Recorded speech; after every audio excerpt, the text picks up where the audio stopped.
O futuro começa lá atrás. Começa com pessoas dispostas, pessoas que tiveram ideias e que mudaram nossas vidas. A televisão que você assiste, os computadores, os carros, os direitos que temos, a forma em que vivemos, a igreja que frequentamos. Tudo veio lá de trás. Já se perguntou como seriam nossas vidas sem essas coisas? Já se perguntou como estaremos daqui a 20 anos? É possível desenhar o futuro hoje, pois quem somos hoje define quem seremos amanhã. Desenhamos o futuro através dos hábitos que cultivamos no presente. Por isso, não estamos à espera do futuro, nós estamos criando o futuro.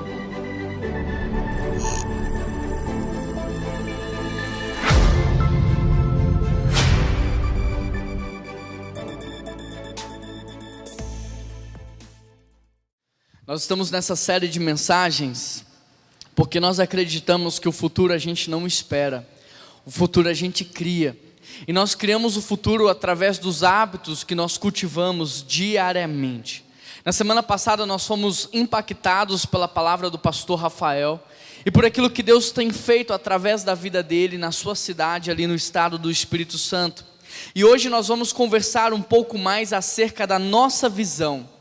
A nossa visão é uma cidade transformada pela Igreja de Jesus. Se você não conhece ou não sabia, você pode anotar aí a visão da nossa igreja, uma cidade transformada pela Igreja de Jesus.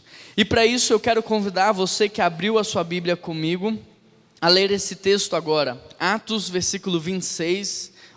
capítulo 26, versículo 19. O texto diz assim: assim, rei Agripa, não fui desobediente à visão celestial. Querido, seria interessante para entendermos o que Paulo está dizendo aqui, lermos o capítulo 25, 26 e um pouco mais adiante. Mas como o tempo é curto, eu fiz esse recorte nesse versículo que diz assim: não fui desobediente à visão celestial. E o que é importante você saber acerca de todo o contexto é que neste texto Paulo está se defendendo de algumas acusações. E ele vai explicar aqui para o rei, para todas as autoridades, tudo o que aconteceu com ele, quem ele era, o que ele fazia. Tudo o que aconteceu para que ele estivesse ali na estrada de Damasco e ele estava indo a fim de concluir a sua missão. Paulo começa a falar de tudo o que ele fazia antes, de quem ele era, de tudo que estava acontecendo para justificar algo que aconteceu no meio da estrada. E todo o capítulo vai se resumir aqui nessa frase quando ele diz: eu não pude desobedecer à visão que eu recebi. A visão que eu recebi mudou a minha vida. Por causa da visão que Paulo recebeu ali, ele mudou drasticamente tudo na sua vida. Querido, Paulo mudou a sua forma de agir, Paulo mudou os seus relacionamentos, o seu nome mudou, a sua missão mudou, a sua carreira mudou. Por causa da visão que Paulo recebe ali na estrada de Damasco, tudo se fez novo na vida dele. Portanto, a primeira coisa que podemos aprender nesse texto é que se você quiser ter uma visão celestial para a tua vida, você precisa deixar Jesus te levar ao sobrenatural.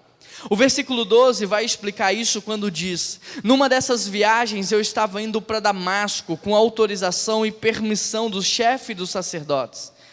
Por volta do meio-dia, ó rei, estando eu no caminho, eu vi uma luz do céu, mais resplandecente que o sol, brilhando ao meu redor e ao redor daqueles que iam comigo.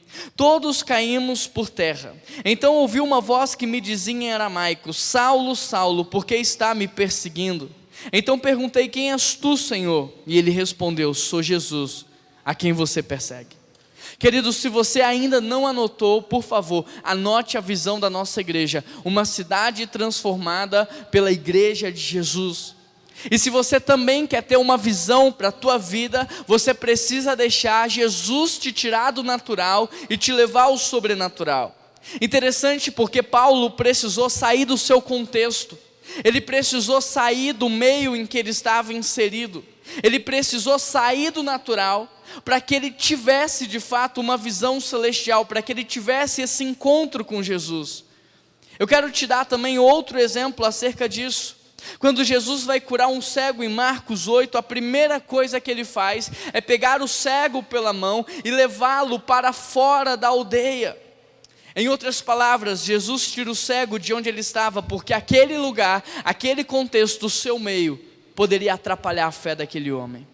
Queridos, se nós queremos ver o sobrenatural, nós precisamos dar um passo de fé e deixar Jesus conduzir a nossa história, e deixar Jesus nos levar a um novo nível de intimidade e comunhão.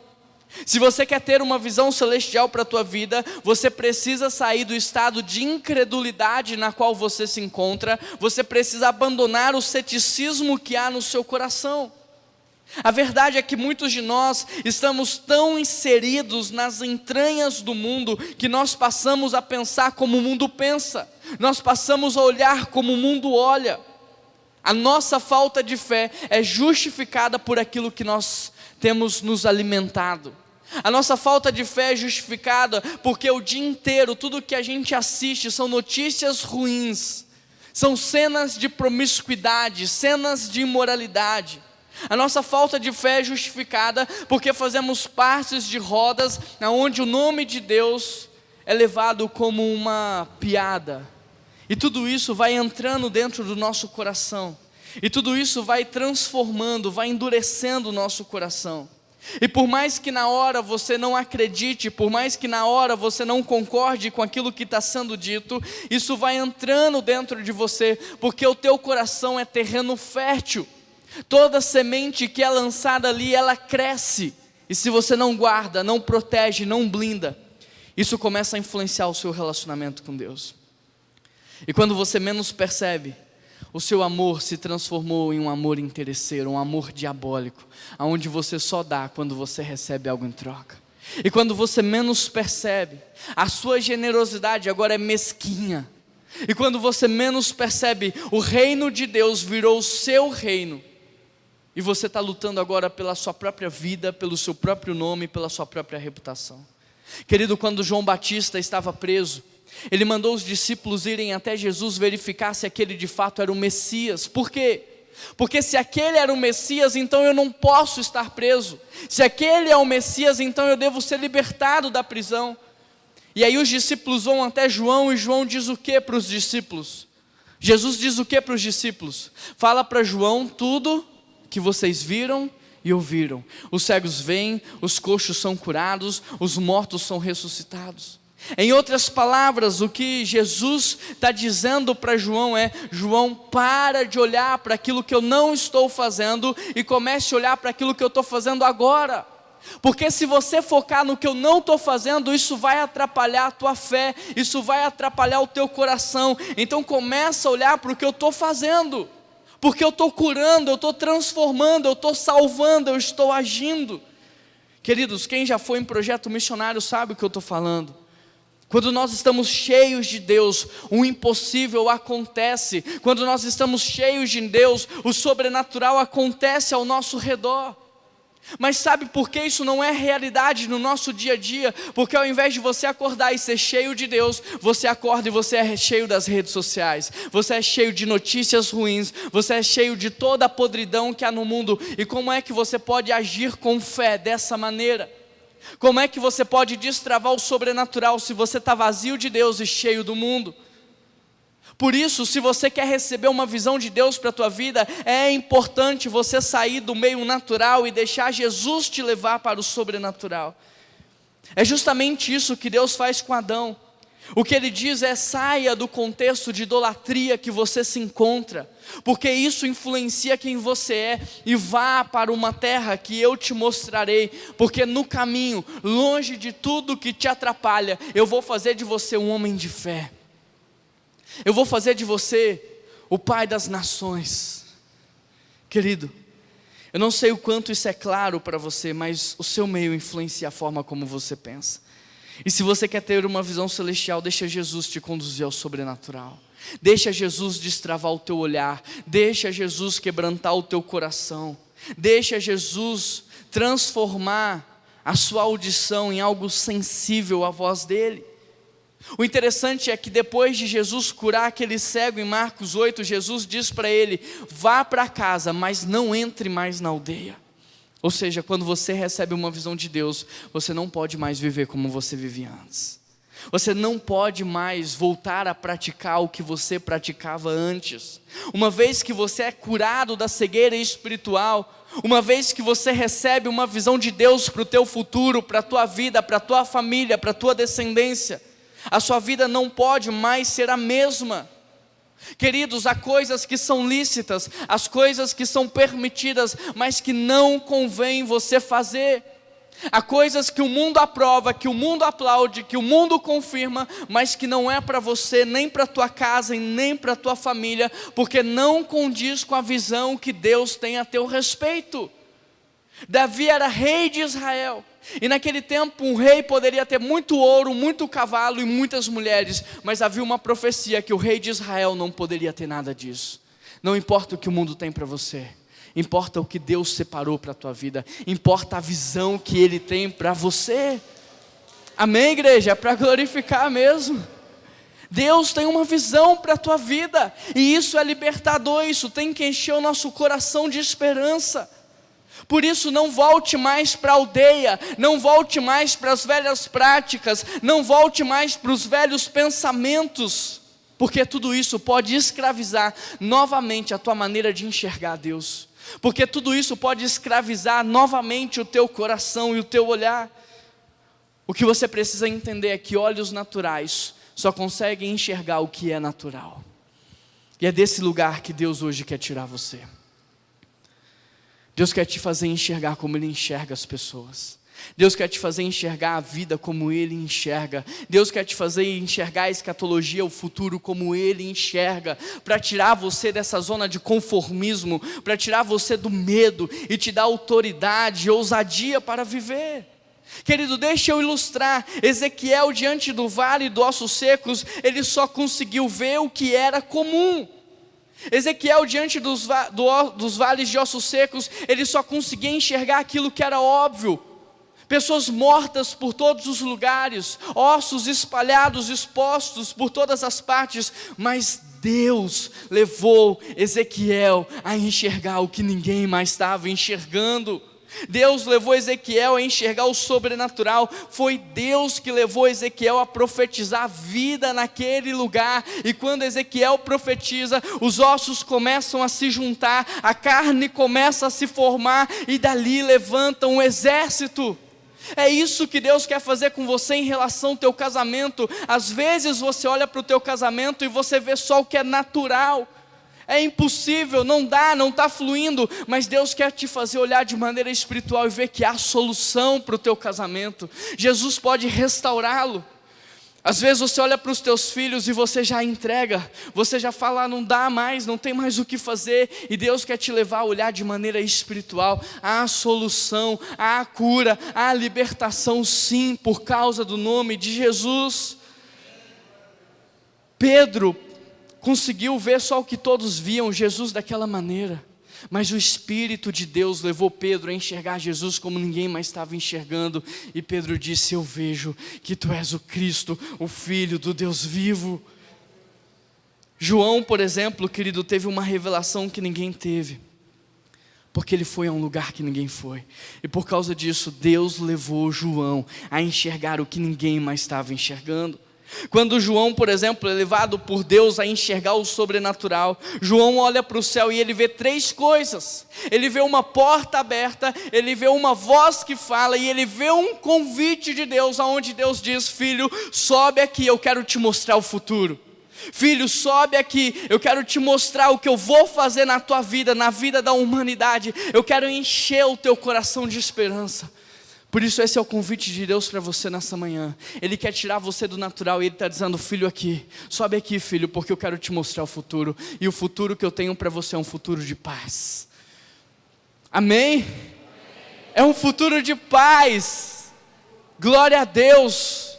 Às vezes a gente só consegue enxergar o aqui e o agora, e por causa disso nosso coração é cheio de medo, e a gente vai se acuando, e a gente vai se escondendo, e Deus está dizendo: filho, para de olhar com os olhos da carne, e comece a enxergar com olhos espirituais.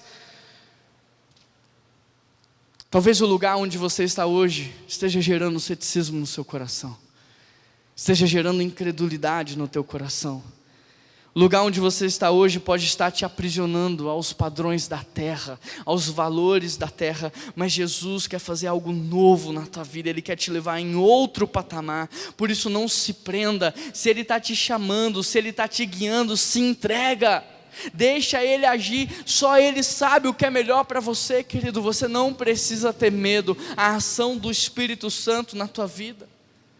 Olha o que Paulo diz em 2 Coríntios, capítulo 4, versículo 18: assim fixamos os nossos olhos, não naquilo que se vê, mas no que não se vê, porque o que se vê é transitório, mas o que não se vê é eterno. E quantas vezes o teu olhar está preso naquilo que se vê, nas crises, na política, nas coisas ruins, nas calamidades? Querido, Deus quer te levar num novo patamar, para que você possa enxergar com olhos espirituais. Essa é a primeira coisa que nós podemos aprender nesse texto. A segunda coisa que nós podemos aprender nesse texto é que se você quer ter uma visão celestial, você precisa perder a sua visão carnal. Querido, na estrada para Damasco, o texto diz que Paulo caiu do cavalo e ele ficou cego. Em outras palavras, ele precisou ficar cego para enxergar de maneira espiritual. Em Paulo nós enxergamos o caminho inverso de Adão e Eva. Porque a serpente diz para o primeiro casal: se vocês comerem do fruto, o que é que vai acontecer? Os seus olhos se abrirão. Mas eu te pergunto, eles eram cegos para que os seus olhos se abrissem? Não. Então do que a serpente está falando? A serpente está dizendo: se vocês comerem do fruto, os seus olhos carnais se abrirão, e os seus olhos espirituais serão fechados. E foi exatamente isso que aconteceu. E desde então é assim que nós passamos a enxergar. O que aconteceu com o primeiro casal aconteceu conosco também. E por causa disso a gente enxerga as pessoas de maneira carnal, a gente enxerga as situações de maneira carnal. Mas Deus hoje quer fazer com você o que Ele fez com Paulo. Ele quer fechar os seus olhos carnais para abrir os seus olhos espirituais. Tanto é verdade que Paulo vai dizer que ele pensava estar fazendo certo quando ele perseguiu os cristãos. Paulo estava enxergando tanto de maneira carnal que ele acreditava que ele estava servindo a Deus quando ele mandava prender e matar aqueles cristãos. Ou seja, enquanto Saulo acreditava que estava enxergando, na verdade ele estava cego. E quantas vezes eu e você não pensamos que estamos fazendo bem, quando na verdade estamos fazendo mal? Quantas vezes eu e você não pensamos que aquilo que vamos falar é algo bom para outra pessoa, e quando a gente fala, fere, machuca, causa destruição? Quantas vezes nós pensamos que as nossas motivações são boas e que nós estamos servindo a Deus, quando na verdade não estamos servindo ao diabo? Por isso, se você quer ter uma visão celestial, você precisa perder a visão que você tem hoje. E é justamente isso que Deus faz com o apóstolo Paulo.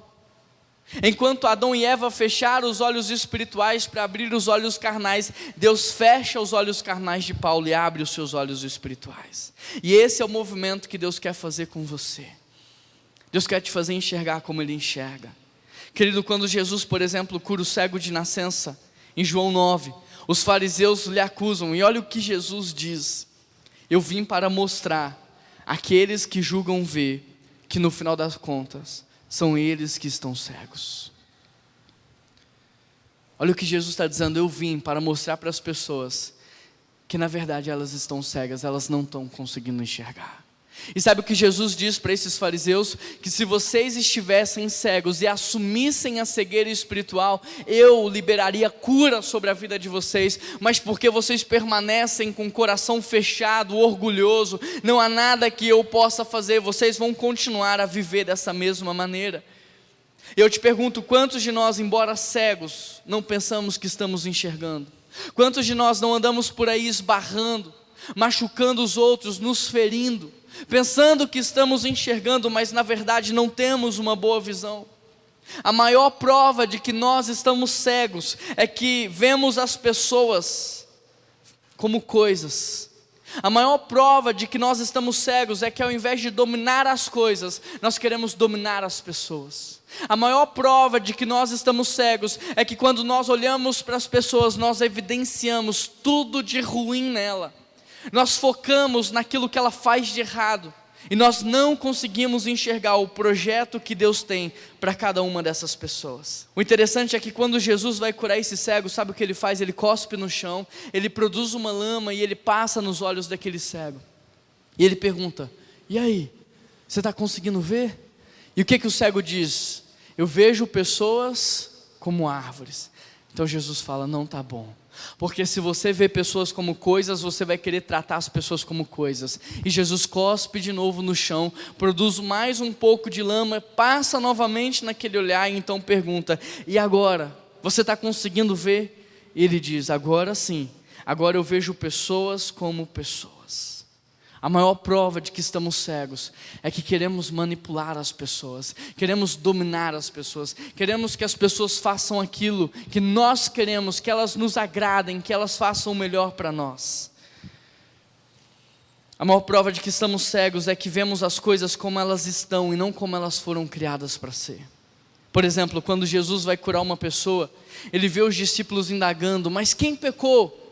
E Jesus diz o que? Não importa quem pecou, importa o que eu posso fazer na vida dele, importa a cura que eu posso dar para ele. E quantas vezes o nosso olhar não está focado no pecado? Querido, não importa a condição que essa pessoa chega, importa é o que Jesus pode fazer nessa vida. A questão é que muitas vezes, por causa do pecado, nos afastamos. Não queremos nos relacionar, quando na verdade deveríamos orar e sermos instrumentos na vida dessa pessoa para cura, para libertação, para transformação. Precisamos ver as pessoas e as situações não como elas são, mas como elas foram criadas para ser. Ou seja, não deveríamos menosprezar as pessoas, deveríamos olhar para elas com esperança. Samuel, quando vai procurar um rei, ele não dá nada para Davi. Na verdade, nem o pai de Davi dá nada por ele. Mas o que Deus diz? Eu não vejo como vocês enxergam. E aí Deus leva Samuel a enxergar o que ninguém mais estava enxergando. Davi tinha um coração de um rei. Mas às vezes nós precisamos viver o que o apóstolo Paulo viveu. Nós precisamos cair do cavalo, perder a visão, para conseguir enxergar aquilo que Deus quer nos mostrar. Pessoas que têm uma visão celestial não veem problemas, veem oportunidades para solução. Se você quer ter uma visão espiritual, você precisa não só sair desse lugar de incredulidade na qual você se encontra, como reconhecer hoje diante de Deus a sua cegueira, porque só quando você reconhecer, só quando você confessar, é que você dará liberdade para o Espírito Santo de Deus agir e transformar a sua maneira de enxergar. A terceira coisa que nós podemos aprender nesse texto é que só é possível ter uma visão celestial quando enxergamos Jesus. Atos, nesse capítulo que estamos lendo, no versículo 16, diz assim: agora levante-se e fique de pé. Eu lhe apareci para constituí-lo servo e testemunha do que você viu a meu respeito e do que ainda eu te mostrarei. Paulo só foi capaz de enxergar uma visão celestial para a vida dele, porque em primeiro lugar ele teve um encontro com Jesus. Em outras palavras, se você hoje que está aqui me ouvindo, se você quer ter uma visão do futuro para a tua vida, você primeiro precisa ver o passado. Se você quer ver o seu futuro, você primeiro precisa ver o que Jesus fez por você naquela cruz e o que o Espírito Santo está fazendo neste exato momento. Queridos, o que precisamos entender é que a visão celestial do futuro não começa em mim, nem começa em você, mas começa na obra de Deus e na pessoa de Jesus Cristo. O futuro não está começando agora e nem vai começar amanhã. O futuro começou em Deus, começou em Jesus Cristo, quando Ele nos criou, quando Ele criou a humanidade. Ele é o primeiro que nós como igreja precisamos ver, pois Jesus é o começo e Ele é o fim, Ele é o alfa e Ele é o ômega, e não tem como ver o fim se você não for capaz de ver o começo. Sem entender o corpo de Cristo, Sem entender a obra de Cristo, você não poderá entender os planos que Deus tem para o teu futuro. João, por exemplo, teve uma revelação que ninguém teve, porque ele foi a um lugar que ninguém foi. João foi o único que foi até a cruz. Enquanto todos fugiram e abandonaram Jesus, João é o único que permanece lá até o final.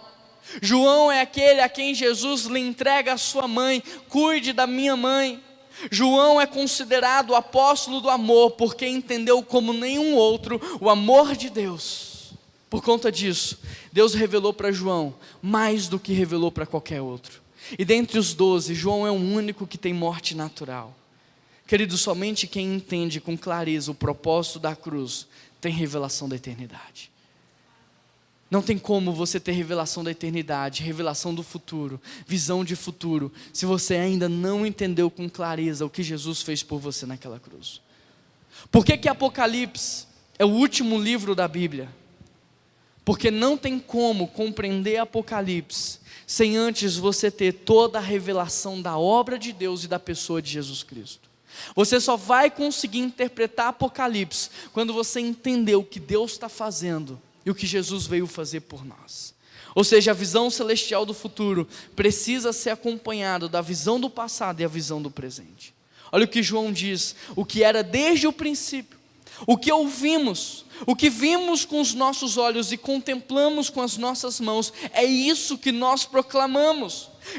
João está dizendo que ele testificou acerca do que ele viu e ouviu. Agora, como é que a gente vai falar do futuro se a gente não está vendo, não está ouvindo, não está sentindo? Como podemos testemunhar em relação a uma esperança futura se a gente não tem relacionamento com Cristo hoje? Por isso, presta muita atenção no que eu vou te dizer agora, grave isso no teu coração. Quem não contempla, não proclama, só reclama, e por isso que reclamação é intercessão demoníaca. Quem não contempla, não proclama, só reclama. Ou seja, quem não entende Cristo, não pode ter uma visão sadia do futuro, e por isso vive murmurando. Uma pessoa sem visão celestial pensa que está calor porque está calor, está frio porque está frio. Ela não consegue entender o propósito de Deus em cada coisa que acontece. Só tem esperança futura quem encontra Cristo no presente. Não tem como você ter esperança para o teu futuro, para a tua família, para o teu casamento, se Cristo não faz parte da sua vida hoje. Por isso você só terá uma visão celestial para a tua vida quando você tomar a sua cruz, quando você negar a si mesmo e começar a seguir Jesus. Pois a palavra de Deus diz: os segredos do Senhor são para aqueles que o temem. Deus não revela os seus segredos para qualquer um. Os segredos do Senhor são para aqueles que o temem. O que você precisa ter em mente é que Deus não tem escolhidos. Deus tem melhores amigos. Pessoas que pagam um preço para estar ao seu lado. Deus revelou a visão de futuro para João por conta do testemunho de João, por conta da disposição de João.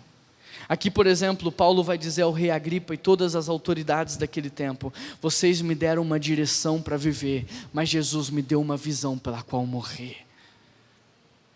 E só começa a viver quem descobre uma causa pela qual morrer. O que Paulo está dizendo é: tudo que vocês me deram, ensinaram, não chega nem perto do que Jesus me deu. Querido, o que eu e você precisamos entender é que Jesus é a nossa chave hermenêutica. Jesus é o entendimento do todo. Jesus é a nossa visão do futuro. Jesus é a chave que nos liga à eternidade. E é justamente isso que Jesus diz: eu sou o caminho. Não tem como você viver, não tem como você entender, não tem como você chegar lá sem a minha obra na tua vida. Portanto, não existe outra forma de você saber qual é a tua vocação, não existe outra forma de você entender o propósito da tua vida, não existe outra forma de você ter esperança para o teu futuro se não for Jesus Cristo. Não tem como entender a história da criação, não tem como entender a redenção se não for por Jesus Cristo. Não tem como chegar amanhã se não for por Jesus. E é justamente isso que ele diz: eu sou o alfa e eu sou o ômega, eu sou o início e eu sou o fim, e eu sou o caminho. E se você quer ter uma visão celestial para a tua vida, então em primeiro lugar, deixa Jesus te levar ao sobrenatural. Em segundo lugar, deixa Jesus curar a tua maneira de enxergar. Em terceiro lugar, olhe para a vida através de Cristo, porque Ele é a nossa chave hermenêutica. E em quarto lugar, você só pode agradar a Deus quando você vive na visão que Ele te deu. Entenda isso.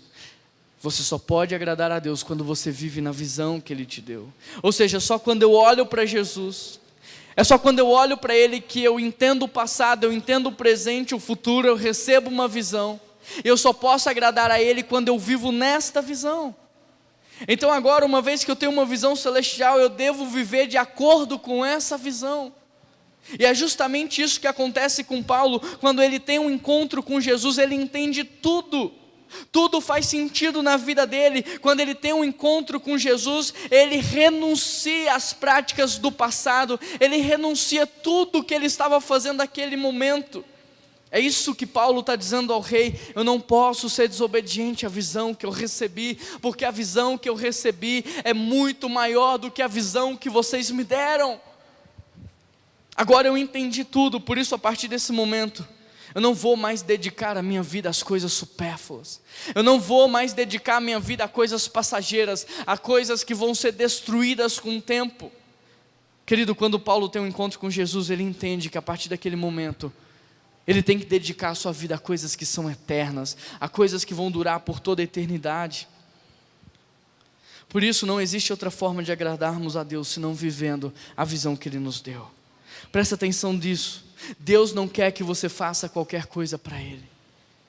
Deus quer que você faça aquilo que Ele te mandou fazer.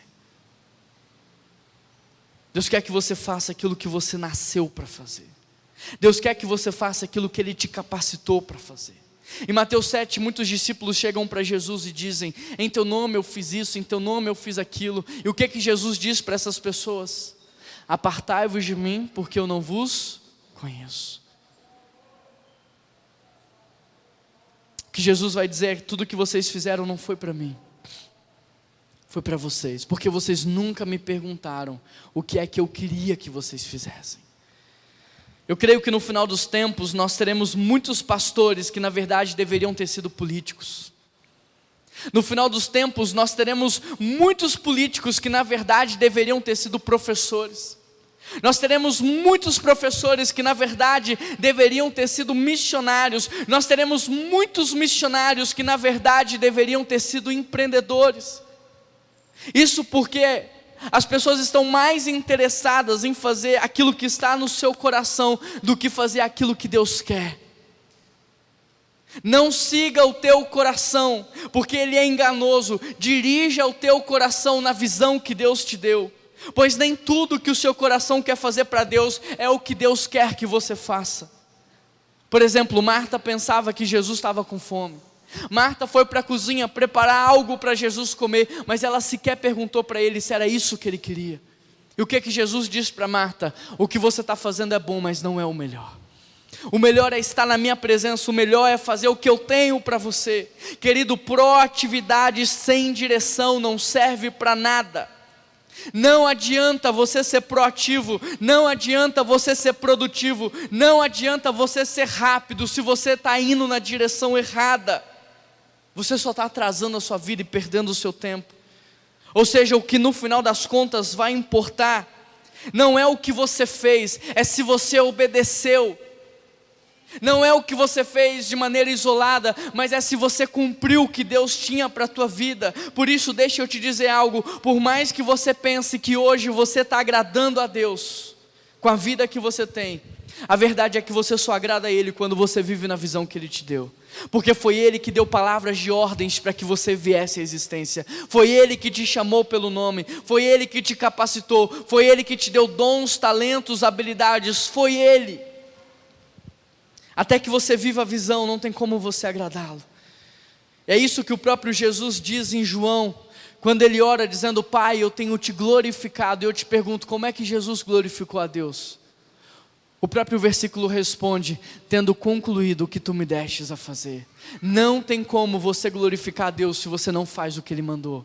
Não tem como você agradar a Deus se você vive numa visão diferente que Ele tem para a tua vida. Por isso eu te pergunto, você hoje está fazendo aquilo que está no seu coração? Ou você está fazendo aquilo que você nasceu para fazer? Você faz motivado pelo dinheiro ou você faz motivado na direção que Deus te deu?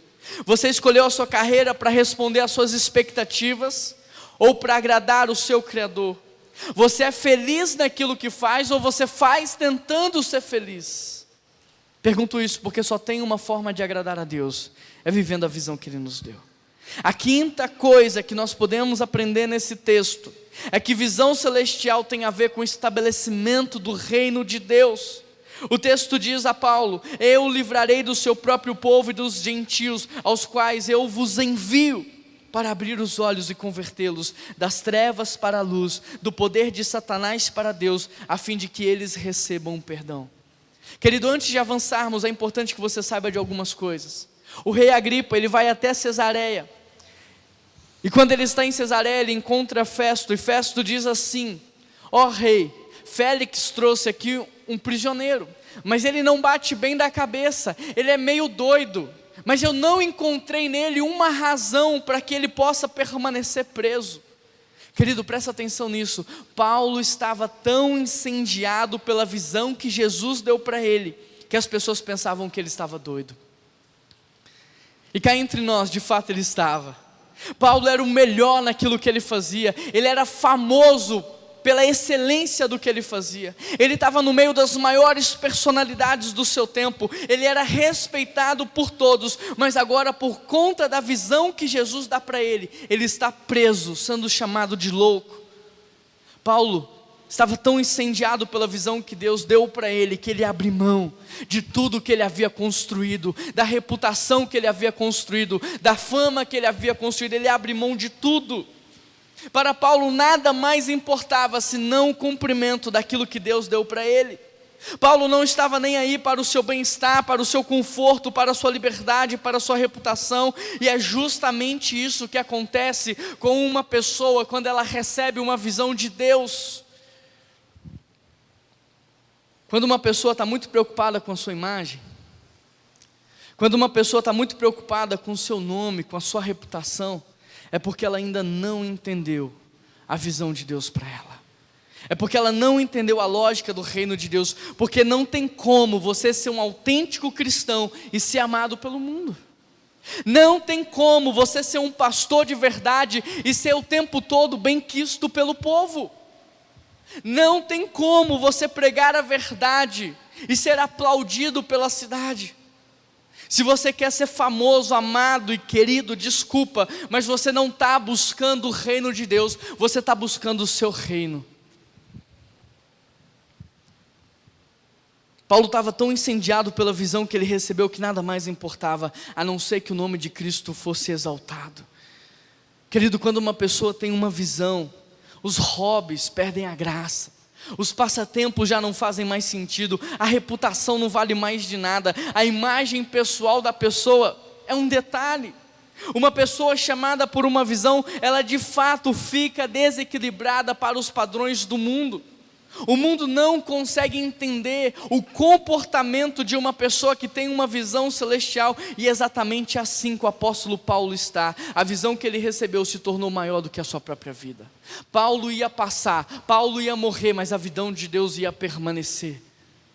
A visão de Deus ia continuar, e é sobre essa mesma visão que a gente está pregando neste exato momento. E daqui a alguns anos eu vou morrer e outro pastor vai vir, e a visão vai permanecer, porque a visão é de Deus.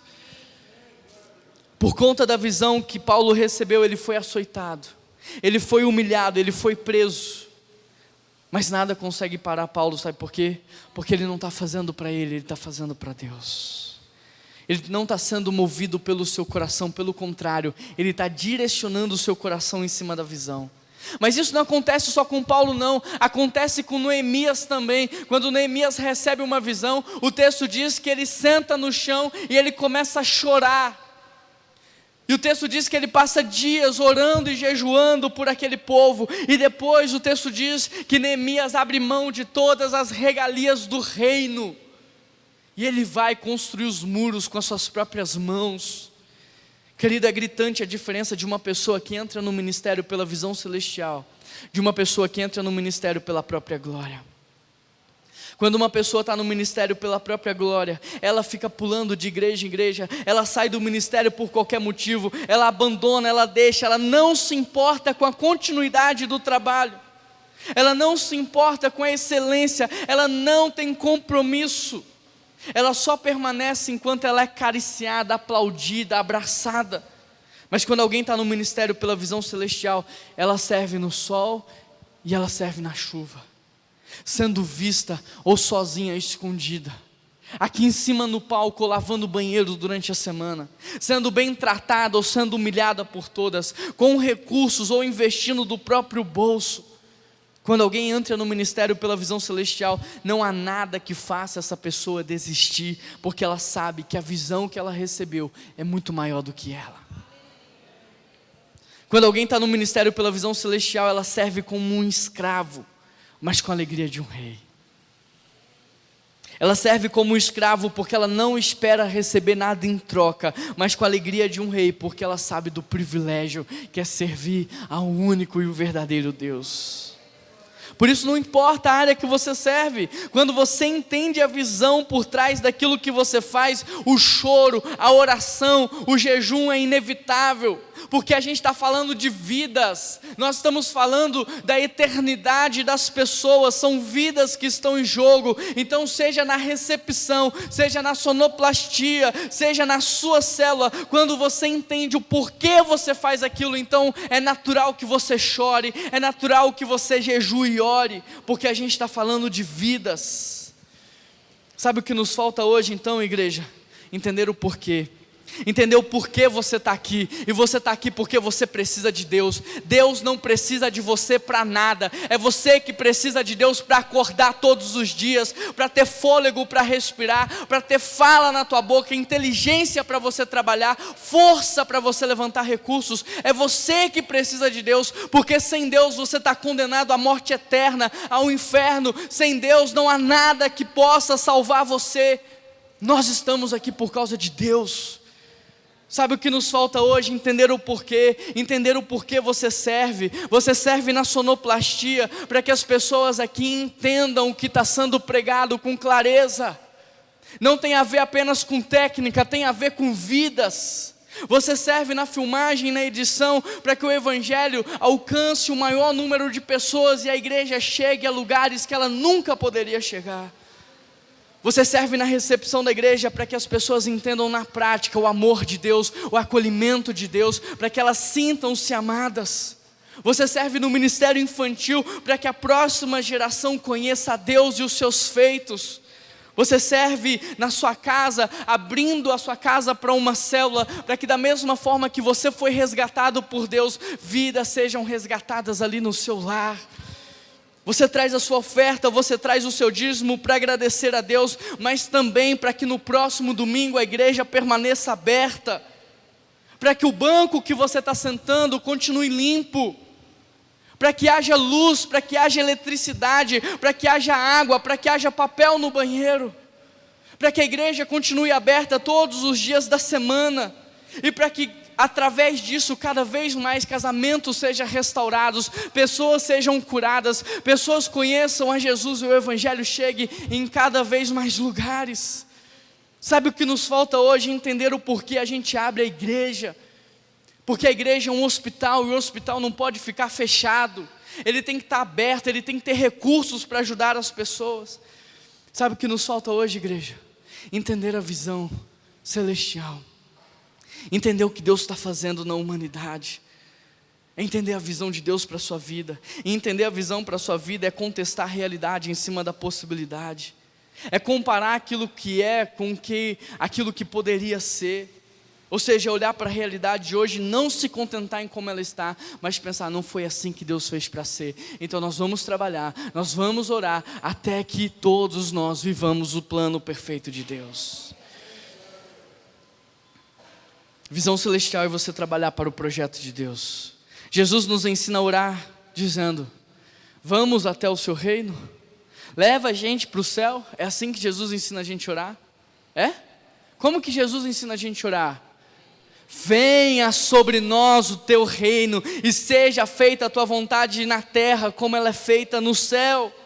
Querido, presta atenção nisso. João Batista anunciou que o reino viria. Jesus manifestou o reino e a igreja hoje estabelece o reino na terra. Sabe o que nos falta hoje? Entender o que Deus está fazendo. E Deus está restaurando a criação para que possamos voltar a viver a vida que Ele sempre sonhou para nós. A sexta e última coisa que nós podemos aprender. A sexta e última coisa que nós podemos aprender. Enquanto isso eu quero convidar a banda para subir. A visão celestial fala de uma nova cidade. Fala de uma cidade transformada. Querido, presta muita atenção nisso para que você entenda a linha de raciocínio.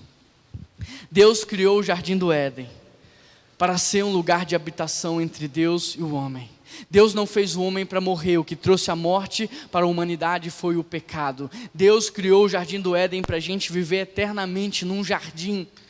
Mas sabe o que mudou isso? Foi o pecado. Por causa do pecado o homem fugiu, o homem se rebelou. E Deus decidiu recomeçar, porque Ele ainda queria um lugar para a gente viver com Ele eternamente. E para recomeçar Deus escolheu Noé. Deus levanta Noé para recomeçar. Mas Noé se embriaga com vinho, e Noé amaldiçoa Canaã. E aí Deus levanta agora Abraão, e Deus diz para Abraão: vai para a terra que eu te mostrarei. E Deus conduz Abraão até Canaã para redimir a terra e a descendência. E Abraão vai para a terra que supostamente mana leite e mel. Só que quando chega lá, não havia nem leite nem mel. Havia fome e havia seca. Sabe por quê? Sabe por quê? Porque o leite e o mel estavam dentro de Abraão. A descendência estava dentro de Abraão. A promessa estava dentro de Abraão. Presta atenção no que eu vou te falar. Deus nunca vai te levar a lugares que estão prontos. Por isso, para de reclamar do local onde você trabalha. Deus te colocou lá para restaurar aquele lugar.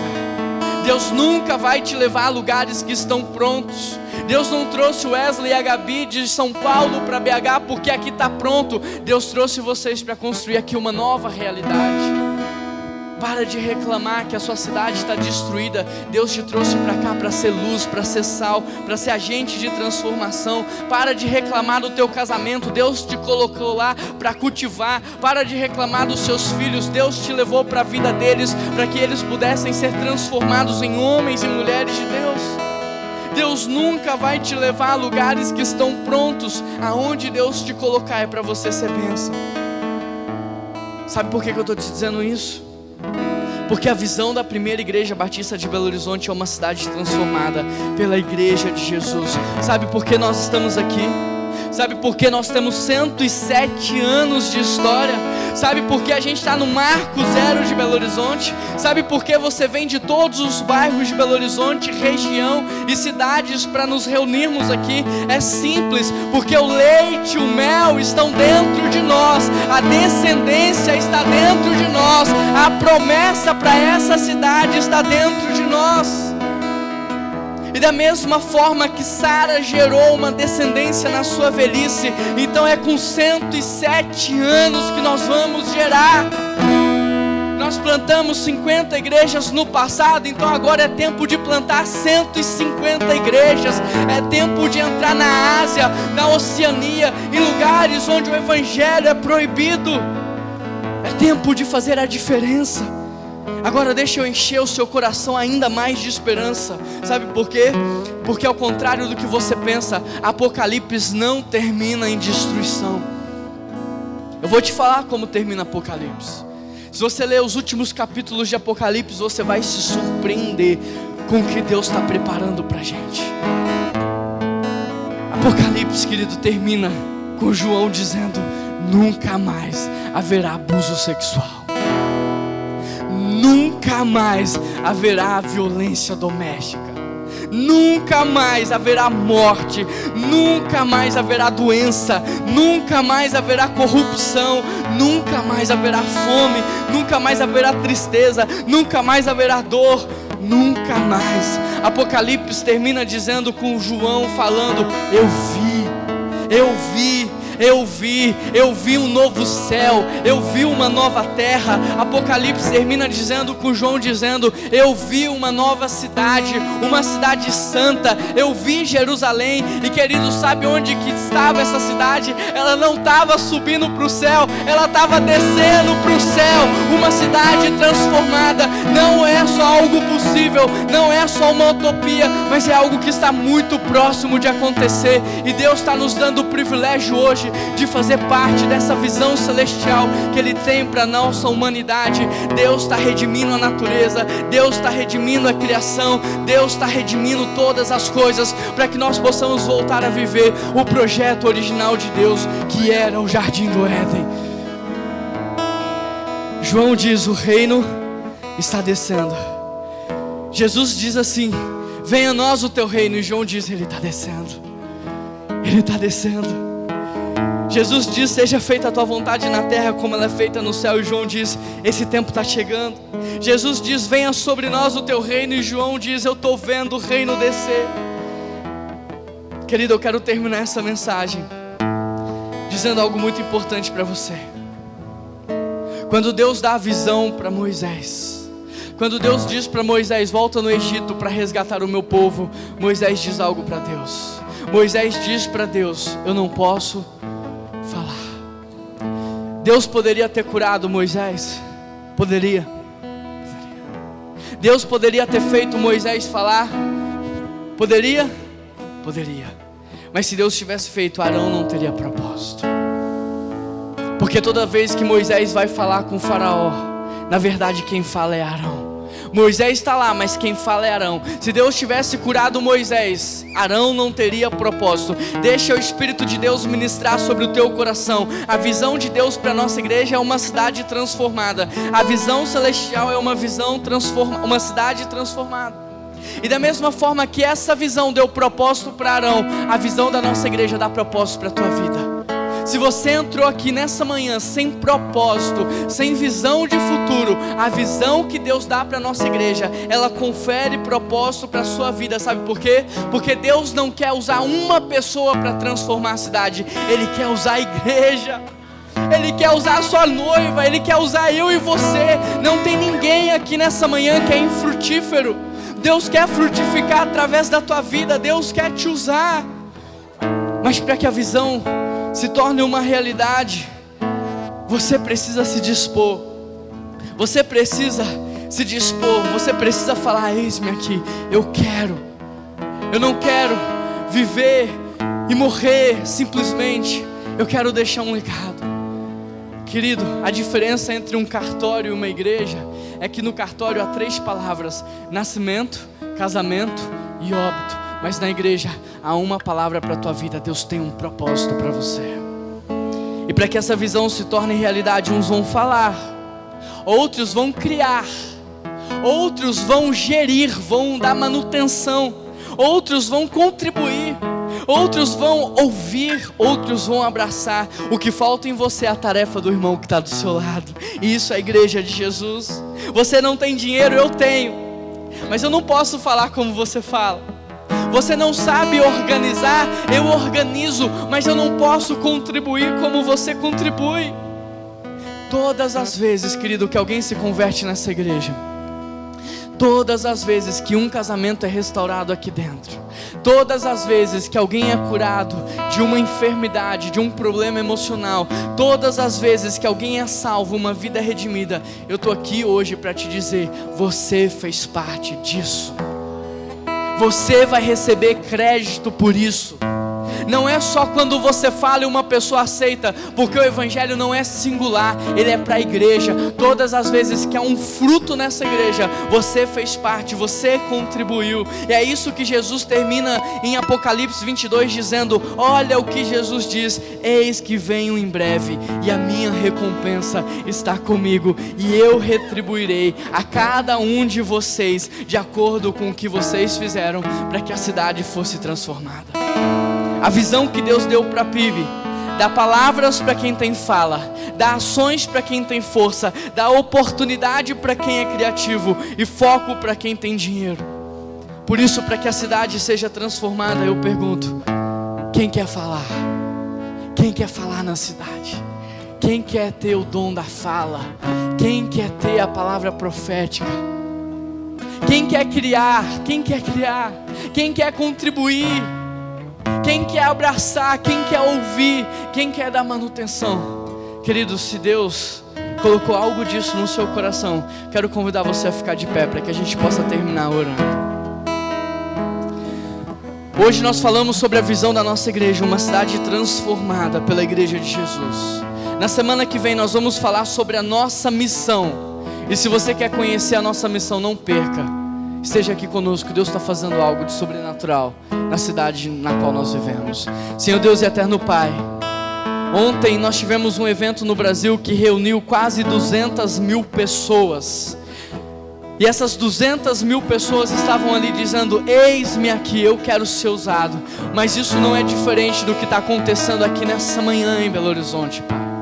A igreja do Senhor está aqui dizendo: Pai, eu quero ser usado, eu quero fazer parte, eu quero me envolver, eu quero que a minha vida tenha significado e propósito. Eu não quero apenas viver e morrer, mas eu quero viver por coisas que são eternas. Eu quero deixar um legado para as próximas gerações. Por isso, Pai, é do Senhor todos os dons, é do Senhor todos os talentos, é do Senhor toda a capacidade. E eu peço que o Teu Espírito Santo possa distribuir isso no nosso meio nessa manhã. Dá para cada pessoa aqui um dom, um talento, uma habilidade, Pai.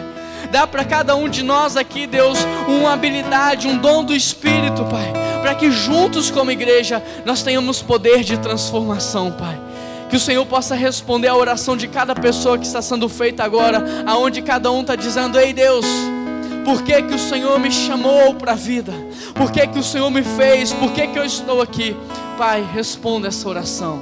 Mostra para essa pessoa que ela não é fruto do acaso, que ela não é um acidente cósmico, mas que ela é projeto dos céus para a terra. Ela é projeto de Deus para a humanidade. Revela para ela aquilo que só o Senhor pode revelar, Pai. Oh Deus, em nome de Jesus eu te peço, abre todas as casas dessa igreja para receber pessoas, não importa o bairro, a cidade, Pai, que cada casa aqui seja aberta para a transformação da sua rua, do seu bairro, da sua família. E é por isso que nós oramos em nome de Jesus. E toda a igreja diz: Deus falou com você nessa manhã? Você pode aplaudir o nome dele por isso?